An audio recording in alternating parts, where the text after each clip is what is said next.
seeing the mayor come by and everything was, cool. Just to see that he's coming out and actually seeing what's going on in the community, as opposed to trying to fight it like some other people are. So what I like about this movement is that we took New York as a model for operations, definitely, and as a but it's really a springboard for what the other movements to start everywhere. What might happen in New York, what happen in New Haven, might be kind of different things, and that's totally okay. There's no universal solutions to anything, so I think different people looking for answers are going to come to different places. But that's what we want.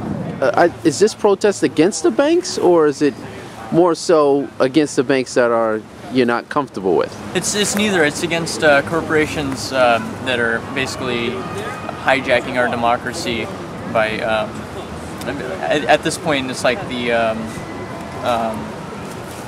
the wealthiest in America have special privileges in among the ruling class. They have these politicians basically in their back pocket, making policies that are benefiting them exclusively and at the expense of everybody else. When does the movement end? There is no end. We have no timeline, we have no time frame. We're here until we figure out what a problem is and how to make it better. And we can't put an end date on change. We're going to be here indefinitely. Indefinitely, yeah. It's just, we have no structure in our organization. We just have to see how much we can do together. We'll know we're done when things are better. Exactly. That's it. As far as knowing when something's fixed, this isn't something that you can fix by voting in a new crop of politicians. You can't ask corporations to stop interacting with government. We really need to change the whole way we think about our interaction with our elected representatives, with our business interests that we have here in the country.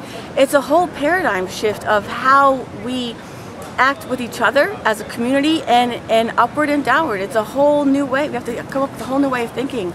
And it's going to take a lot of voices and a lot of ideas to come up with that.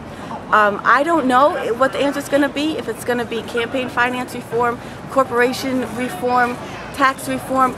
Those are all symptoms that need to be addressed, but the disease of corruption at the highest levels is where all of these things are stemming from. How do we fix that? I don't know.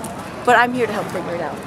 I'm here as well. I've been saying to everybody that we are the people. We need to be heard. And if we are not heard, then we won't have a say in what goes on.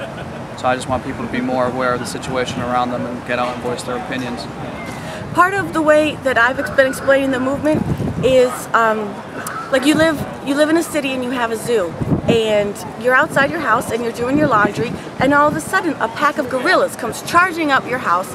They break in, they take your stuff, they trash your assets, and you're just frozen stiff, you're scared, and they leave. And so what do?